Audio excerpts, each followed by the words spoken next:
In this lesson, I will explain to you how to set the border in your document. Suppose you have written this letter or any document and you want to set some border here. So it is very easy. For this purpose, you have to click on Insert tab first.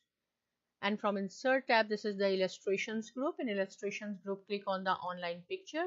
You can do the same function from Google as well. So here, write down borders. Right, and then click on search. Then you will see different patterns of your borders. So you can pick according to your own choice which border you are looking for. Suppose if we want this one, so just click here and you will see the check mark will come up here. It means it is selected, and then insert. So your border is here. So how to set this border on your document?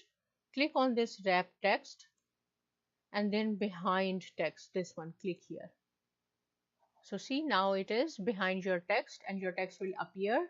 Here you can, with the help of these resizing button or resizing handles, you can increase or decrease the size of your border.